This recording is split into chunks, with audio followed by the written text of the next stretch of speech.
Madame, Monsieur, bonsoir et bienvenue. Acheter un billet d'avion, payer une facture ou dénicher le deal du mois, ces pratiques se démocratisent et payer en ligne fait petit à petit son chemin dans nos habitudes de consommation. Ce soir, tour d'horizon dans le e-commerce et on commence, comme d'habitude, avec l'édito. Des places de marché au catalogue papier, du commerce électronique à la réalité augmentée. Le commerce a changé ses règles au fil du temps, introduisant 3 éléments clés dans l'acte d'achat, à savoir la rapidité, la commodité et même la gratuité des coûts d'expédition. La technologie est-elle en train de changer nos méthodes de consommation comme elle l'a fait pour tellement d'aspects de notre quotidien ? Oui, aujourd'hui, les consommateurs sont exigeants. Ils s'attendent à ce que la marchandise soit disponible en ligne, mais aussi un service en magasin fiable et impeccable.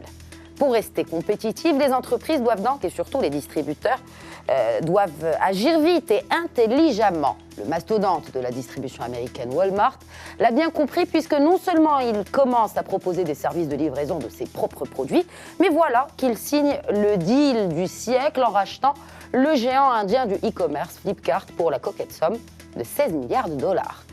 Oui, le e-commerce est en perpétuelle évolution, révolution, diront certains.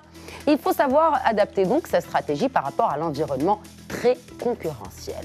Plus important, aujourd'hui, il ne suffit plus de simplement faire de la publicité Facebook et rediriger les personnes sur la page de vente. Il est nécessaire d'augmenter la valeur perçue autour de vos produits et de votre boutique si vous voulez bien vendre. Au Maroc, si le commerce en ligne reste encore marginal, son expansion pourrait à terme bouleverser le paysage économique et avoir peut-être des répercussions sociales dans cette économie où une dizaine de millions de personnes vivent de leur boutique. Mais nous sommes encore un peu loin de ce cas de figure, tant le Marocain est frileux de déballer ses précieuses données bancaires pour consommer. La confiance est en effet un des défis majeurs des sites marchands pour séduire le consommateur. Comment se porte ce commerce électronique au Maroc et quelles sont les perspectives de son évolution ? Aujourd'hui, nous en parlons en détail en compagnie de mes invités. Tout d'abord, et pour représenter le Centre monétique interbancaire, Michael Nasseri, bonsoir et bienvenue. Bonsoir. À côté, j'ai le plaisir de recevoir le directeur général d'Avertis, ce cabinet d'études de marché, Rachid Dahbi. Bonsoir et bienvenue à vous aussi. Merci. Alors, tout d'abord, on parle de centre monétique interbancaire. On voit ces autocollants un peu sur toutes les façades de magasins et autres commerces. Michael Nasseri, quelles sont les fonctions aujourd'hui du CMI ? Alors, le Centre monétique interbancaire est un acteur de place qui joue un rôle d'équipement des commerçants d'abord, en dispositif d'acceptation des paiements par carte bancaire. Donc ça, c'est notre rôle, notre premier rôle ou notre rôle majeur. La deuxième activité, c'est de permettre aux détenteurs de sites de vente en ligne de pouvoir accepter également ces paiements électroniques, donc par carte bancaire marocaine ou étrangère. Donc nous sommes en fait un prestataire technologique qui permet d'acheminer ces transactions vers les banques pour pouvoir vérifier d'abord le caractère autorisé de ces transactions et nous assurer qu'il n'y a pas de tentative de fraude, donc sécuriser ces transactions avec des protocoles très sophistiqués et donc permettre aux commerçants de livrer sa marchandise ou d'encaisser en toute sécurité, en toute sérénité ces transactions. Est-ce qu'aujourd'hui le CMI est le seul organisme présent au Maroc qui propose ce genre de service ? Non, il y a d'autres acteurs ont été agréés il y a plusieurs années. Certains ont démarré, d'autres sont encore en test. Alors, il y a cette activité de switching, donc de routage technique des transactions entre les banques. Cela ne fait plus vraiment partie des fonctions du CMI. Absolument. C'était une activité donc, qui était gérée par le CMI depuis 2004 et que l'on a cédé donc, à un prestataire privé indépendant que l'on a cédé il y a 1 an exactement. Et donc le switching, c'est-à-dire le routage technique entre les acquéreurs monétiques comme le CMI et les banques, se fait aujourd'hui à travers un opérateur indépendant qui est HPS Switch. Alors, on parle d'achat, vous avez parlé de paiement par carte bancaire, on parle aujourd'hui de e-commerce qui est aussi un paiement par carte bancaire, mais sans finalement avoir besoin de cette fameuse machine. Je voudrais à présent parler du comportement du Marocain. Selon les derniers chiffres, par exemple, de connectivité établis par le géant chinois des solutions technologiques Huawei, le Maroc décroche un score de 33 points sur un ensemble de 100. Nous sommes 3e en Afrique, derrière l'Afrique du Sud et l'Égypte, et 66e au rang mondial. Aujourd'hui, Rachid Deby, quelle est l'utilisation principale du web pour le Marocain ? Très bien. Alors déjà, pour commenter les chiffres que vous avez avancés, je pense que ces organismes et entreprises se basent sur des données qu'ils collectent auprès d'organismes officiels tels que le CMI, qui présentent de façon périodique des chiffres sur le nombre de transactions et plusieurs informations sur la répartition du volume e-commerce au Maroc. Mais je dirais qu'il y a toute une partie qui n'est pas contrôlée et qui ne passe pas à travers les paiements en ligne. Et c'est une grosse partie d'ailleurs. Une grosse partie, je dirais même la majorité, qui n'est pas mesurée aujourd'hui. Et je dirais que si... Ah, donc quand on parle de taux de pénétration, par exemple, d'Internet, non, je parle pas de pénétration, c'est à travers les opérateurs télécoms. C'est des données quand même fiables. Mais quand on parle d'achat sur Internet, sachant que la majorité des transactions passent en offline, c'est-à-dire paiement à la livraison, donc je dirais que ces chiffres sont... très intéressant parce qu'ils se basent que sur les données officielles de paiement en ligne et malgré cela, ils nous mettent à la 3e position en Afrique. C'est très intéressant parce que si on rajoute en plus de ça toute la partie offline, toute la partie paiement offline, je dirais que le volume est beaucoup plus important que ça et peut-être qu'on serait même 1er ou 2e au niveau africain. Mais quand on dit par exemple offline, c'est-à-dire paiement à la livraison, nous ne parlons plus de e-commerce. Si, alors justement, ça c'est peut-être une précision qu'il faut apporter. Le e-commerce représente l'ensemble des transactions qui peuvent se faire donc sur Internet, donc à travers un site marchand. Et le choix du mode de paiement est libre. Le marchand peut choisir d'encaisser en cash. Donc e-commerce ne veut pas automatiquement dire e-paiement. Non. Le e-paiement ou le paiement par carte bancaire en ligne représente, si on prend en moyenne, il ne doit pas dépasser 10% des transactions qui se font en utilisant Internet. Nous, on pense qu'on est autour de 10%. Et selon le type d'activité, on est même en dessous. Donc il y a 90% des transactions de e-commerce qui se font en cash à la livraison ou à travers des points de service où vous allez payer et transférer l'argent en utilisant les opérateurs de transfert d'argent. Et ça représente une grosse partie de l'activité du e-commerce. Donc aujourd'hui, nous, on parle de 2 milliards ou 2,5 milliards qui sont faits par carte bancaire et qui sont visibles et tracés et mesurables. Donc il faut imaginer que si le e-commerce représente, tout ce que l'on ne voit pas représente 90%, il faut imaginer qu'on parle d'un marché qui tourne autour de 30 milliards de dirhams. De 30 milliards en comptant les 90% bien sûr tout ce qui se fait, de paiement à la livraison. Voilà. Rachid Deby, quand on parle de l'acheteur en ligne, alors on parle de cet acheteur marocain, de ce consommateur marocain finalement. Quel est le profil du consommateur marocain en ligne ? Du e-consommateur, si on peut l'appeler comme cela. En fait, déjà pour répondre à votre question, votre première question sur le comportement des utilisateurs en matière d'achat en ligne, je pense qu'il y a eu des facteurs clés qui ont fait que l'e-commerce se développe assez rapidement lors des dernières années. Et je pense que ça a commencé en 2011 avec le lancement des sites de deal. À ce moment-là, les gens faisaient pas beaucoup confiance à tout ce qui est paiement et même à l'achat en ligne de façon générale, même en payant offline. Et c'est ces sites en fait qui ont fait que les gens en fait cèdent à la tentation et devant ces prix très attractifs, donc ils ont eu le courage de procéder à l'acte d'achat, que ce soit offline ou online. Et par la suite, il y a eu le lancement l'installation des grands groupes étrangers, des géants du e-commerce en fait qui se sont installés au Maroc et qui ont investi énormément en termes de communication. Certes, ça leur a permis de créer des marques fortes, mais en même temps, ils étaient des drivers du marché et ils ont créé toute une awareness et une sensibilisation par rapport à l'intérêt l'intérêt du e-commerce au Maroc, dont tous les autres petits acteurs en ont profité également.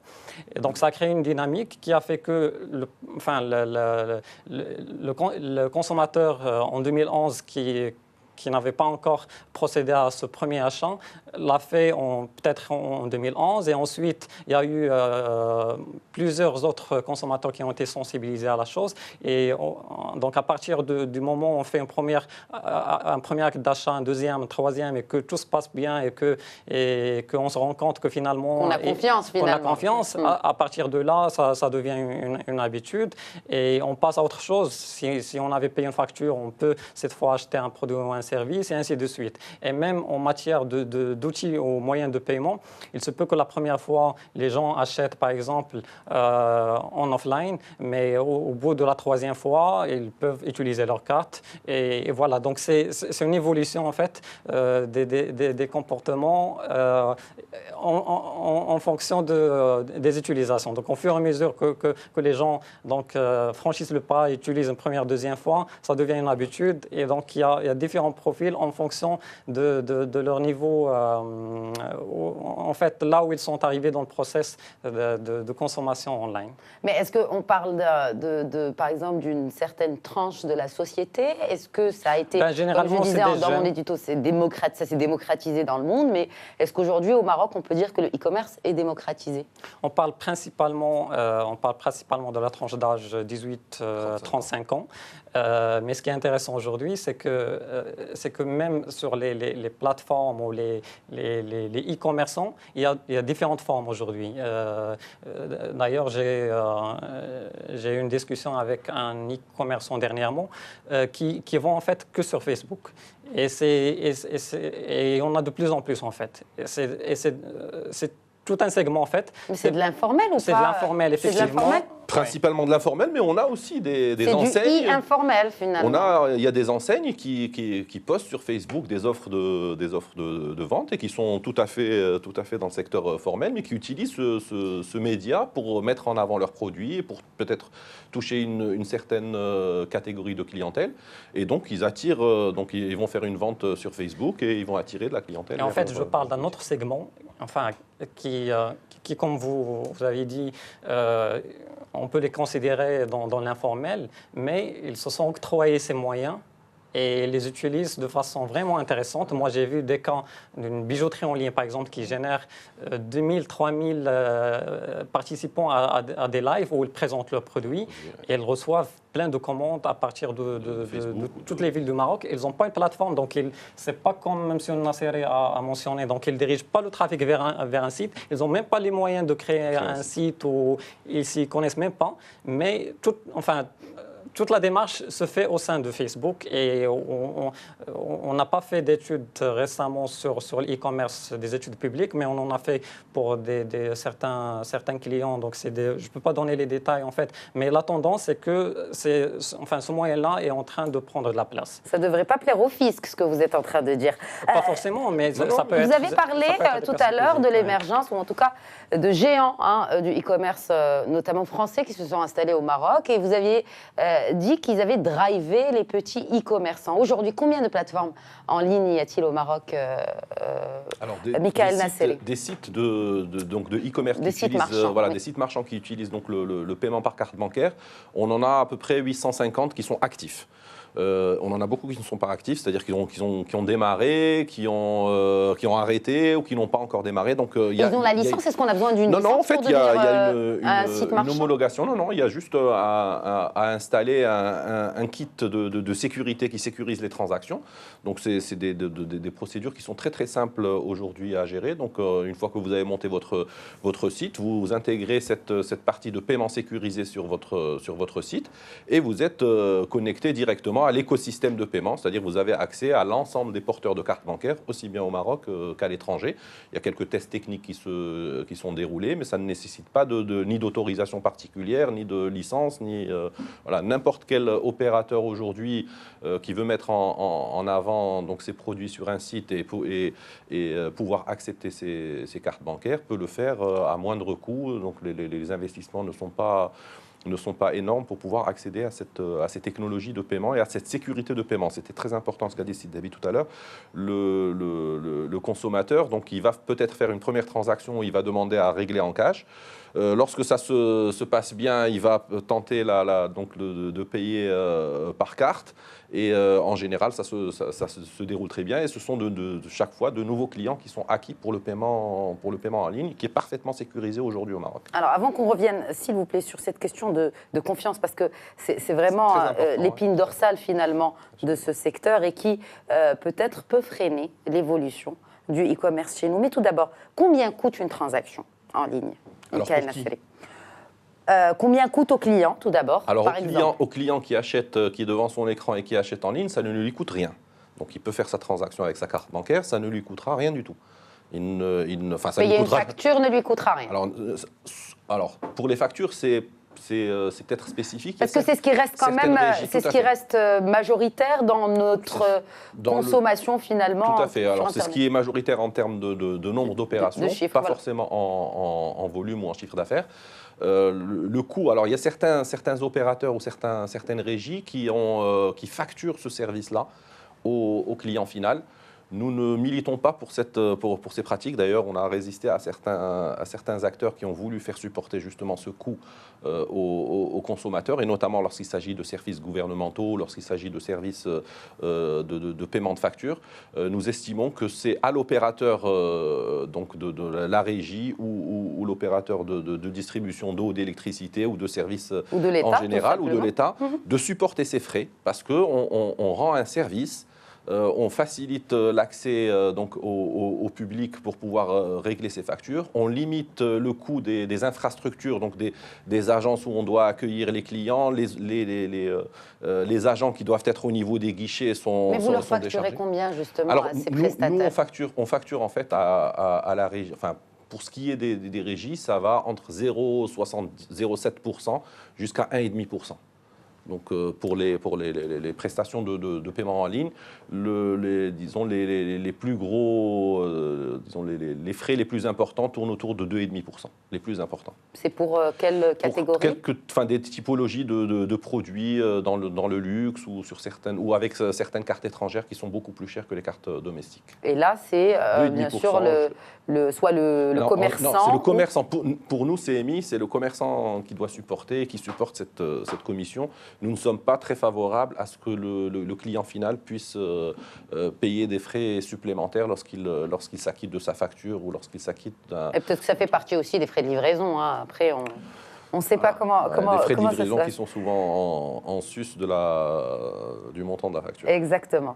Peut-être une réaction avant de parler justement, parce qu'on a parlé de ces méthodes de paiement, on a parlé aussi des comportements, mais aujourd'hui, à part payer des factures, le Marocain, qu'est-ce qu'il consomme sur Internet, Rachid Dabi?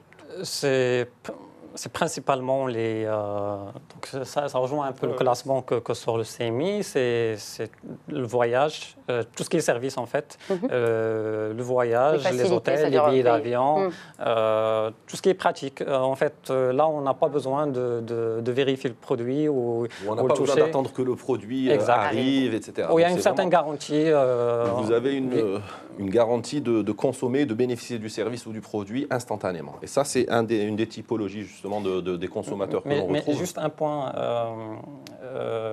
que je voulais citer en fait, et c'était une des principales conclusions à travers les dernières études qu'on a fait sur le sujet, c'est que les gens, je ne pense pas que les frais des transactions puissent être un blocage aujourd'hui pour le développement du paiement en ligne. On parle bien du paiement en ligne, non pas du e-commerce, mais en fait, une des conclusions qui sont ressorties, c'est qu'aujourd'hui, les gens entre 60 et 70% ont confiance par rapport au paiement en ligne. C'est plutôt par rapport au service, à la prévente. Très bien. Donc les gens, en fait, font recours au paiement à la livraison pour être sûr qu'ils ont bien reçu le bon produit, que ce n'est pas de la contrefaçon. De la publicité mensongère. Exactement. Donc c'est plus un moyen pour vérifier que c'est le bon produit et qu'il répond aux critères qu'ils ont choisis avant de payer. Mais sinon, à part ça, comme je vous ai dit, sur 2 études, entre 60 et 70% n'ont pas de problème à payer sur Internet. Puisqu'on parle de cela,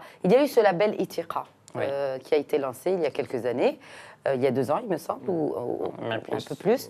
Ouais. Alors, quel est son impact selon vous, selon les sondages que, bien sûr, vous opérez chaque année? Est-ce que vous sentez que ce label Etiqa a rétabli une espèce de confiance du consommateur marocain envers ces plateformes? Alors déjà, ça n'a pas été site déployé largement. Il y avait Quelques très peu de sites qui ont adopté. Pourquoi cette c'est difficile démarche. de décrocher ce label? Moi, je vous dis, aujourd'hui, on est sur une économie de marché. D'ailleurs, je l'avais mentionné sur une autre émission. Aujourd'hui, vous mettez un site avec le label Etiqa et un autre site sans label à quelques dirhams moins cher. Les gens vont aller sur le site Pour le moins moins cher. Donc, c'est pas vraiment un gage de sécurité. Tout à ou fait. de- Alors, le Nickel. consommateur Nickel. marocain est connu pour être très opportuniste. Donc, il va aller chercher là où il va pouvoir faire des économies sur un achat par Je rapport pense à que un ça ne site. se limite pas aux Marocains. Hein. En général, le L'opportunisme. e-consommateur en général est à la recherche de la belle affaire, de la bonne vrai. affaire. Et donc, ils vont aller chercher, d'ailleurs, aujourd'hui, même les commerces qui ont des boutiques sont très présents et sont très visibles sur Internet, justement pour permettre au consommateur de faire son choix et de voir que les produits vendus, même dans le commerce retail, peuvent être aussi intéressants. Et donc, le consommateur aujourd'hui fait son choix. Il va aller vérifier le produit, la qualité du produit. Il a aussi ses propres moyens de vérifier. Donc, il peut demander des recommandations en fait, sur des groupes spécialisés, C'est vrai. le nom de la marque. En fait, lui-même, il a un petit processus personnalisé qu'il adopte avant de passer à faire la son tâche, choix. hein. Exact. D'accord. Et si on dit que finalement la confiance est rétablie et que finalement on peut parler d'une croissance de ce secteur, on voit que le nombre de transactions est en hausse, mais le montant moyen payé est lui en baisse. Alors, Comment expliquez-vous justement le montant ce moyen contraste? est en baisse parce que les gens achètent des produits de valeur plus basse que ce que l'on voyait auparavant. Auparavant, les gens allaient plutôt sur... on avait une grosse partie des transactions qui se faisaient sur les compagnies aériennes, les hôtels, etc. Donc, les montants étaient importants. Là, de plus en plus, on voit les gens qui vont aller payer des factures, qui peuvent payer des factures de 30 dirhams, de 25 dirhams.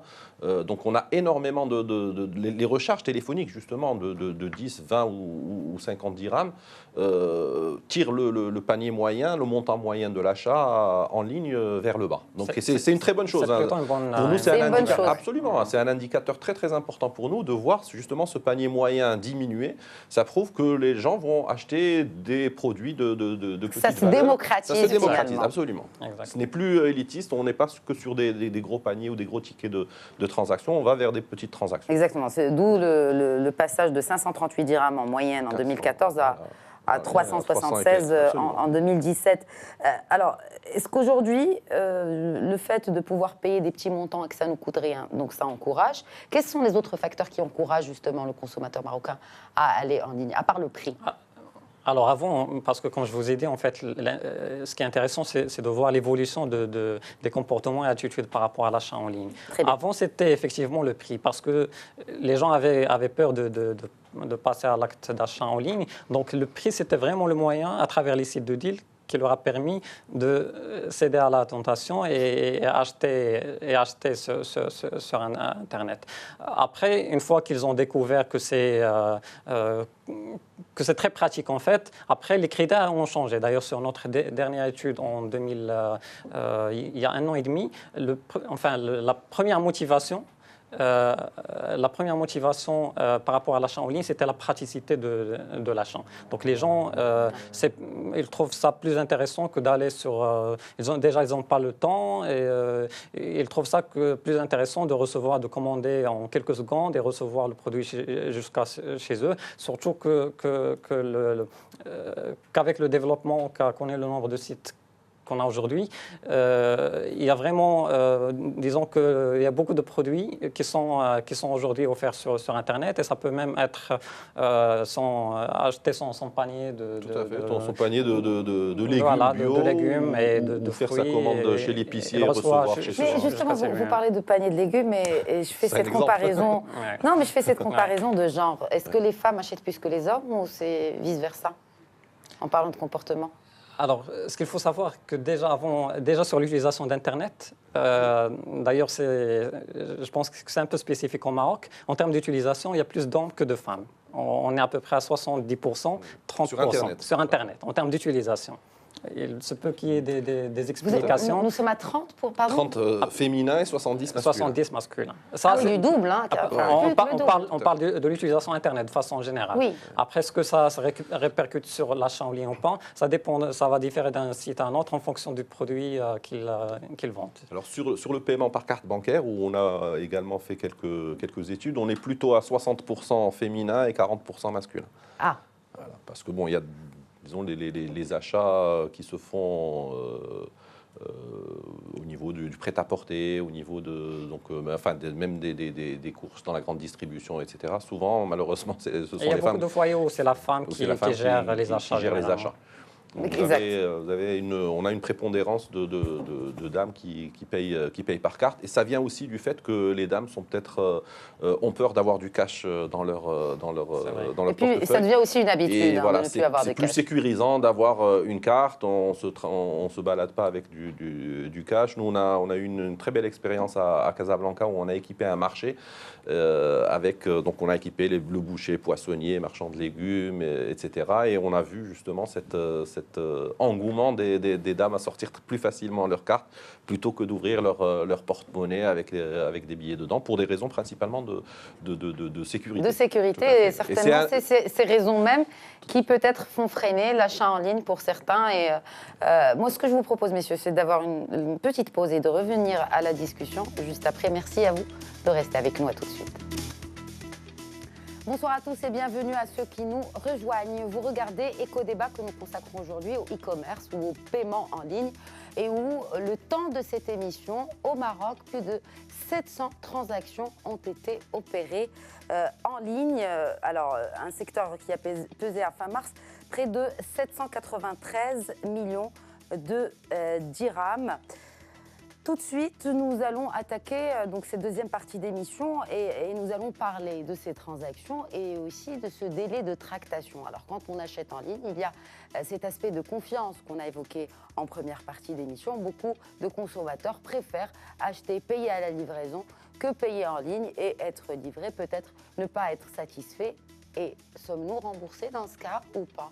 Est-ce qu'il y a aujourd'hui quelque chose qui, en tout cas une clause ou la loi qui oblige les sites marchands à rembourser cette marchandise ? Alors, je peux parler donc des procédures de litige quand il s'agit d'un paiement par carte bancaire qui sont complètement bordées par des règles et des usages internationaux qui sont communs partout dans le monde. Lorsque vous payez avec votre carte bancaire, vous avez un délai où vous pouvez contester donc, la transaction. Bien entendu, la contestation doit être justifiée, soit par le produit qui est défectueux ou qui n'est pas conforme à ce que vous avez acheté, soit parce que vous n'avez pas été livré. Donc, dans ces deux cas, vous avez la possibilité, pendant 120 jours, 4 mois, de contester. Donc, sur simple demande à votre banque, vous contestez cette transaction.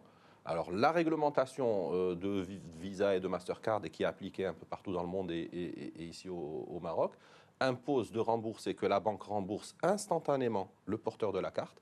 Et ensuite, nous faisons notre affaire, donc le CMI, avec donc le site marchand, pour nous assurer donc est-ce qu'il a été livré, est-ce que le produit est conforme, et le marchand est débité lorsqu'il n'a pas livré ou lorsque le produit n'est pas conforme. Donc ça, ce sont les deux disons, raisons. Il suffit juste de présenter une doléance. Absolument. Vous allez à votre banque, vous justifiez bien sûr de la transaction et vous dites que la transaction, que le produit n'a pas été livré ou le produit est défectueux. Donc il y a une procédure qui s'appelle une procédure de chargeback et qui est complètement bordée. Donc il n'y a pas de contrainte à aller le faire et la réglementation est très très claire à ce sujet.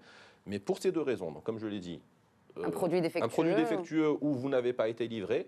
Le troisième cas qui est le cas de l'utilisation frauduleuse, mais en toute honnêteté, nous n'avons pas de ce genre de cas au Maroc pour les cartes domestiques. D'abord parce que nous avons des procédures de sécurisation de la transaction que l'on appelle le 3D Secure. C'est-à-dire qu'au moment où vous faites une transaction de paiement par carte bancaire sur un site de e-commerce, votre banque va vous envoyer un code. Et c'est ce code-là que vous allez saisir et valider au niveau d'un écran. Donc ça permet d'assurer que vous êtes bien le porteur de la carte.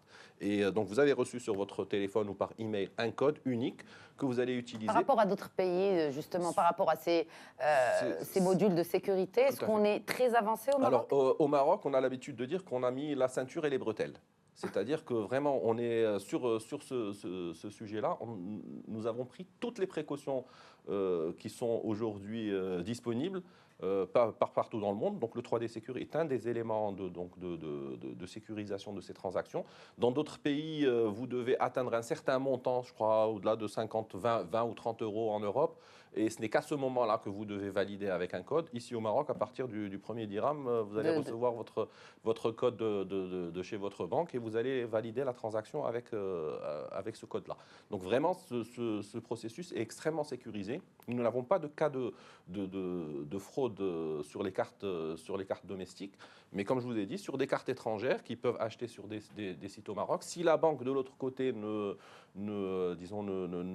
n'impose pas ce code-là, les sites marchands peuvent être sujets à des transactions frauduleuses. Je pense que la seule contrainte par rapport à ce processus de réclamation, en fait, c'est au niveau des agences bancaires, parce que comme ces cas en fait ne se présentent pas beaucoup, donc l'interlocuteur à la banque généralement ne sont pas au courant de ces processus. Et quand je pars par exemple faire une réclamation, en fait, elle se pose la question, c'est peut-être la première fois qu'il a reçu ce genre de réclamation. Ce sont des cas qui sont très très rares. Le consommateur marocain n'est même pas au courant qu'il peut faire une doléance vis-à-vis de sa banque. Sa banque, quand elle lui remet sa carte bancaire, dans tous les sites des banques, vous avez justement ces indications, quelles sont les démarches que vous devez faire lorsque vous voulez contester. Est-ce qu'on les lit vraiment? Non, on ne les lit pas. Et aussi, il faut rester réaliste quand même. Et les chargés de clientèle dans les agences bancaires ne sont pas suffisamment au fait de ces procédures. Alors souvent, les réclamations atterrissent au niveau du centre monétique interbancaire et on fait, on les diffuse au niveau des banques. Ça traîne et sans que ça soit traité. Et j'imagine que les banques peut-être devraient, dans le cadre des formations qu'ils font aux chargés de clientèle, inclure les sensibiliser par rapport à ces procédures. Mais encore une fois, ce sont des cas qui sont extrêmement rares lorsque vous payez par carte bancaire. Comme je l'ai dit, c'est Alors très cette sécurité 3D, justement. 3D Secure, 3D Secure, en tout cas une grosse sécurité sur les achats en ligne au Maroc. Rachid Debi, est-ce que vous pensez que c'est positif? Pour le consommateur, bien naturellement, parce qu'on pourra faire un peu plus confiance pour tout simplement utiliser nos données bancaires, mais pour le professionnel, pour le site marchand. Tout à fait. Bien sûr. Est-ce que c'est encourageant? Bien sûr, parce que imaginez si le consommateur utilise une carte frauduleuse et fait un paiement. Donc le e-marchand va livrer son produit et une fois que la réclamation a été faite au niveau de la banque, le montant va être restitué au client qui possède réellement la carte. Donc il sera avec un produit livré sans paiement. Donc bien sûr, ça intéresse les deux cas. La mise en place du 3D Secure, ça a été justement un dispositif qui a été mis en place d'abord pour sécuriser le marchand. Alors, avant le 3D Secure, lorsqu'il y avait une opération qui était contestée, lorsqu'il y avait une opération frauduleuse, c'est le marchand qui payait. Il était débité, même s'il a livré sa marchandise, il ne recevait pas son paiement. Aujourd'hui, on a transféré cette responsabilité à la banque du porteur de la carte. Donc, le 3D Secure, c'est vraiment un transfert de responsabilité. Donc, aujourd'hui, c'est la banque qui est responsable de l'acte frauduleux, donc c'est elle qui est responsable. Elle doit mettre en place donc, ces dispositifs de 3D Secure, ces contrôles justement de ces codes, l'envoi des codes aux clients, justement, d'abord pour sécuriser le marchand, pour qu'il soit sûr lorsqu'il a reçu une transaction 3D Secure, il est sûr qu'il ne va pas être débité. Et ça permet aussi d'instaurer une confiance chez le porteur. Auparavant, vous pouviez perdre votre carte, quelqu'un la prend et l'utilise sur Internet, la transaction passée. Aujourd'hui, ce n'est pas le cas, parce que vous devez recevoir ce code et valider la transaction avec le code de votre banque. Est-ce qu'aujourd'hui, on peut peut-être expliquer pourquoi les transactions ne passent pas? Alors, pourquoi elles ne passent pas? On a un Sachant suivi que le compte statistique d'ailleurs que l'on a fait. Alimenté, mais la transaction ne passe pas. Alors, il y a plusieurs raisons. La principale raison, nous on a des statistiques très très fines par rapport à ce sujet-là. Dans ce processus de 3D Secure, justement, vous avez une connexion qui se fait avec votre banque, vous devez recevoir un SMS. sur votre téléphone portable, vous devez le ressaisir sur l'écran. Dans ce processus-là, comme je vous l'ai dit, vous avez un opérateur télécom, vous avez une banque, vous avez des prestataires techniques, vous avez des plateformes techniques. Il arrive qu'il y ait des problématiques techniques. Vous ne pouvez ne pas recevoir votre SMS, ça arrive. On est à 8%, dans 5% des cas, le SMS n'arrive pas ou arrive trop tard. Vous avez des problématiques de plafond de la carte qui ne permet pas de payer des gros montants. Ça, c'est très commun. C'est un travail permanent que l'on fait avec les banques, justement, pour que les plafonds soient ajustés en fonction disons des sites ou en fonction du panier moyen de ces achats-là. Donc, problème technique qui arrive, problème télécom, etc. Le problème de plafond. Et on a aussi beaucoup de gens qui abandonnent dans ce processus-là. Alors, sur le taux d'abandon, on est peut-être à 15% de gens qui, lorsqu'ils doivent recevoir leur SMS, laissent tomber la transaction. Sur 10 transactions, combien sont... 15%, 1,5. Donc sur 100 transactions... Mais combien peuvent échouer sur 10 transactions? Alors le taux que l'on a d'échec de transactions, il est entre 6 et 8% selon les banques. Donc, mais pour toutes ces raisons que je vous ai citées, donc problématiques techniques, problématiques de plafond, beaucoup de gens se trompent le CVV, on a 4% de gens qui se trompent les 3 numéros que vous avez derrière la carte que vous devez saisir. Beaucoup de gens ne savent pas ou se trompent dans la saisie.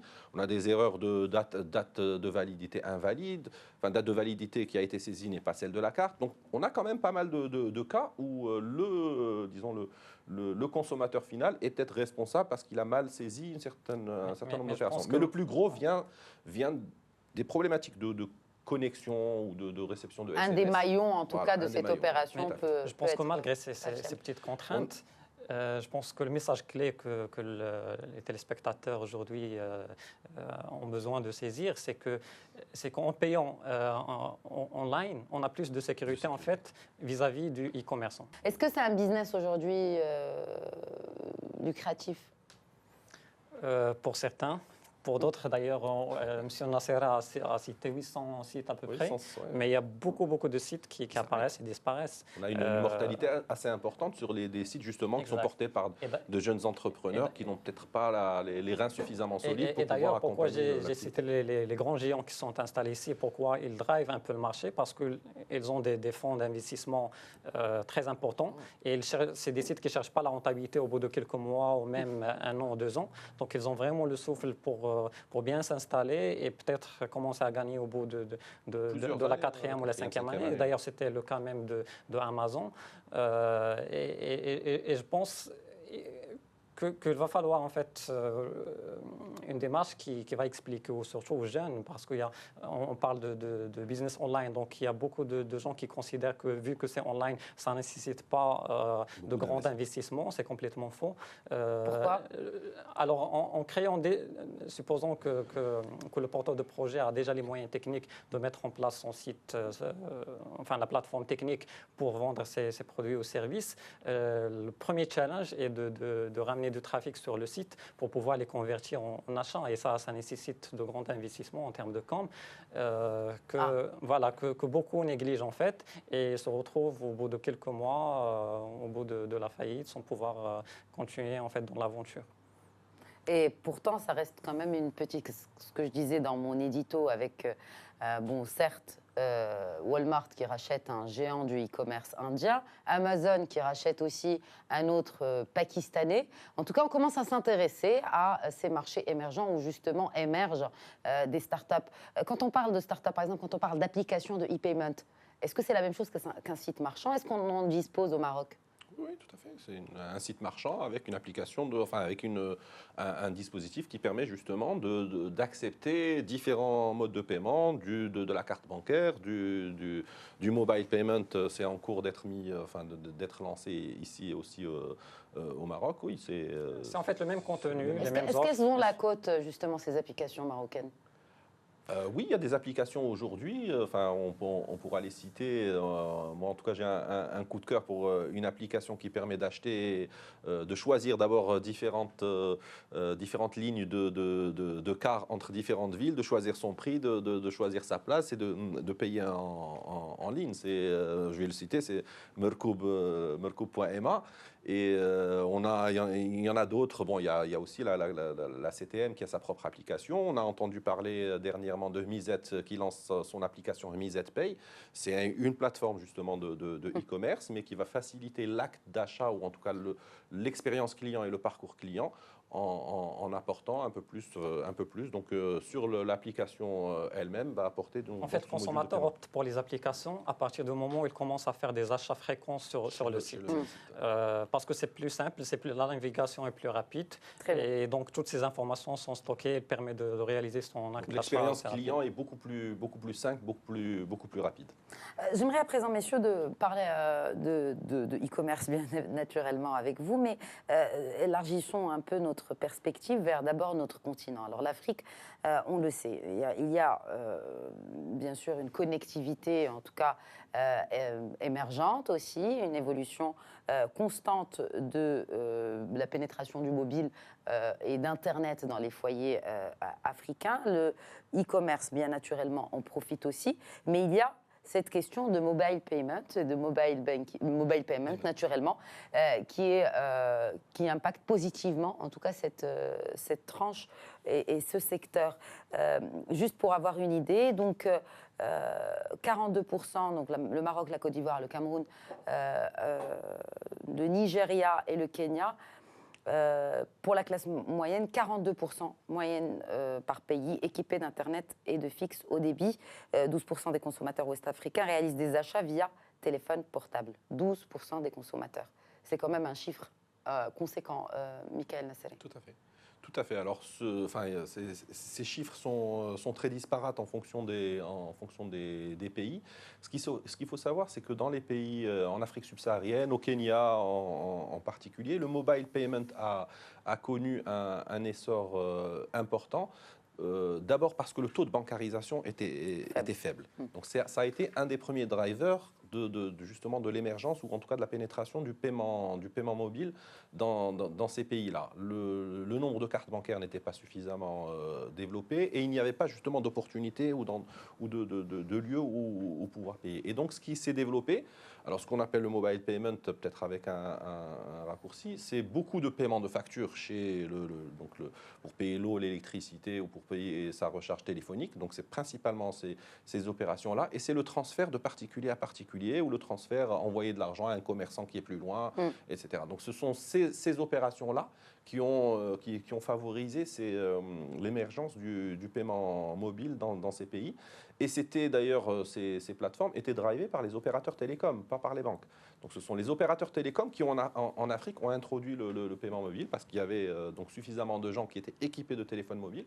Et donc c'était pratique de c'est l'opposé un peu au Maroc. Alors au Maroc, on a une configuration qui est vraiment particulière. Opposé quand même. C'est les banques qui drivent cela. Les banques drivent aujourd'hui cela, mais bon, les opérateurs telco vont arriver aussi sur le mobile payment. Ils sont en train également de se préparer, de demander des agréments pour pouvoir... Sans être sous quand même l'égide des banques. Ou tout à fait, voilà. C'est donc un nouvel écosystème qui est en train de se mettre en place, dans lequel donc, il y aura plusieurs acteurs, principalement des établissements de paiement, souvent filiales de banques, les banques elles-mêmes, pour leurs clients donc déjà dotés de cartes ou déjà dotés de comptes bancaires, et les opérateurs télécoms qui représentent quand même, qui ont 30 millions, 40 millions de clients.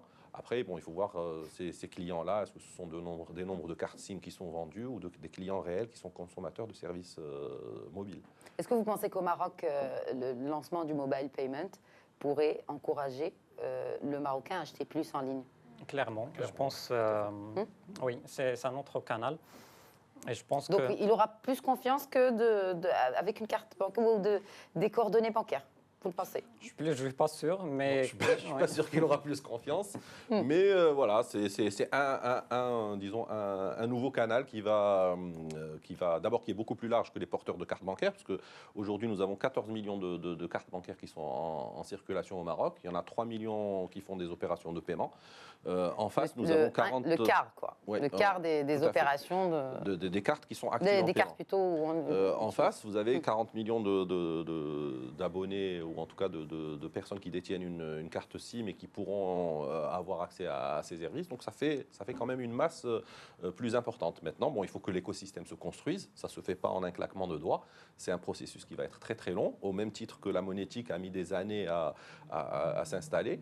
Mais il faut que l'écosystème se crée. Il faut qu'on ait suffisamment de porteurs de wallets mobiles. Il faut qu'on ait suffisamment aussi de commerçants ou de e-commerçants qui acceptent ces paiements-là. Et c'est le rôle justement de l'ensemble des acteurs de cet écosystème, que ce soit les banques, le CMI, HPS Switch, les opérateurs télécoms. Donc c'est vraiment une communauté qui doit s'asseoir autour d'une table, qui s'assoit d'ailleurs autour d'une table. J'allais vous dire, longtemps. est-ce que c'est pas le cas, puisque Non, c'est le cas depuis... aujourd'hui, il y a plusieurs acteurs dans le secteur. Et c'est très important que vous souleviez ce point. Est-ce qu'aujourd'hui, on a une transversalité de ces ambitions-là? Parce qu'on parle d'ambitions marocaines, même marocaines en Afrique. Peut-être qu'on pourrait même profiter un peu de ce marché émergent en Afrique. Est-ce qu'aujourd'hui, on a une vision commune Tout à fait. de tous ces acteurs du secteur? Tout à fait. Alors cette vision, elle est d'abord partagée par l'ensemble des acteurs, bancaires, opérateurs télécoms, mais aussi par la Banque centrale, par la NRT qui drive justement ce projet donc de création d'un écosystème de paiement mobile. Ça fait plusieurs mois, voire plusieurs années que l'on discute pour mettre en place l'infrastructure technique. Ça fait 3 ans que la NRT, effectivement, et Banque on est sur ce projet-là depuis plusieurs années. Donc voilà, on commence à voir le bout du tunnel, puisqu'on a déjà quelques opérateurs qui ont lancé leur solution de paiement mobile. Donc on est au tout début de l'émergence d'un écosystème de paiement mobile dans lequel tous les acteurs ont intérêt à travailler ensemble. Et ce qui est important, c'est qu'au Maroc, on démarre cet écosystème avec l'interopérabilité des wallets. C'est-à-dire que vous avez un wallet, un porte-monnaie électronique qui vous a été vendu par telle banque ou tel prestataire, vous allez pouvoir envoyer de l'argent ou payer chez un commerçant qui est équipé par un autre acteur. Donc cette interopérabilité-là qui a réussi pour la monétique, on est en train de la mettre en place également pour permettre à tous les porteurs de wallets mobiles de s'envoyer de l'argent, de payer chez n'importe quel commerçant. Mais c'est un processus qui va prendre du temps, mais tous les acteurs en tout cas sont engagés pour la réussite Mais ce qui est intéressant en fait avec Est-ce qu'il y a des études qui ont été faites justement? Non, pas encore, Pas parce par que c'est récent quand même. Oui, c'est récent quand même. Il y a à peine 2 banques qui ont lancé leur service. Exactement. Et je pense l'intérêt peut-être, là où c'est intéressant pour le consommateur, c'est que c'est très fluide en fait à payer à travers l'application. Ça ne nécessite qu'un numéro de téléphone pour envoyer de l'argent à un e-commerçant ou n'importe quel site, alors que paiement online, peut-être ça nécessite de recevoir un SMS, les problèmes dont M. Nasseri a parlé. Je ne pense pas que ça va remplacer les paiements, mais c'est un autre canal qui va aussi gagner en termes d'utilisation. C'est une concurrence pour Non, nous en tout cas, notre proposition de valeur, c'est nos clients aujourd'hui qui ont 850 sites actifs, aujourd'hui reçoivent des paiements par carte, demain pourront recevoir aussi des paiements par mobile. Donc ils auront la possibilité de se faire payer par des porteurs de wallets mobiles, comme vous pourrez aller très prochainement chez les commerçants et payer directement sur le terminal de paiement, le TPE actuel, et payer avec votre le mobile. Et quand on parle de e-commerce transfrontalier, on voit que la Chine est leader du secteur. Est-ce qu'aujourd'hui, on peut avoir l'ambition au Maroc d'avoir, nous aussi, un rôle à jouer dans ce e-commerce transfrontalier? Ça existe déjà. Il y a beaucoup de sites qui vendent à l'étranger, surtout dans tout ce qui concerne les produits artisanaux. C'est-à-dire de faire partie finalement de cette chaîne de valeur dans le e-commerce mondial. Alors déjà, on est très impacté par ça. Il y a des sites, en témoigner, il y a des sites chinois qui vendent vraiment beaucoup au Maroc. D'ailleurs, ça peut être constaté au niveau de la douane. Enfin, tous les produits qui arrivent. Ça n'est malheureusement pas suffisamment constaté au niveau de la douane, parce qu'il y a quand même des dérives que l'on avait soulevées à plusieurs reprises. Beaucoup de gens achètent aussi à l'étranger en utilisant leur dotation touristique ou la dotation Internet. Et ces produits-là rentrent malheureusement au Maroc sans forcément s'acquitter de tous les droits, que ce soit les droits de douane ou la TVA, et ce qui est, à mon sens, une concurrence déloyale par rapport justement aux sites qui sont structurés, qui sont installés ici au Maroc et qui doivent justement faire face à l'ensemble de ces obligations fiscales et légales. Aujourd'hui, vous pouvez acheter un smartphone le recevoir ici au Maroc, et il portera une valeur de 30 €, c'est-à-dire de $30, et ce sera écrit gift, cadeau.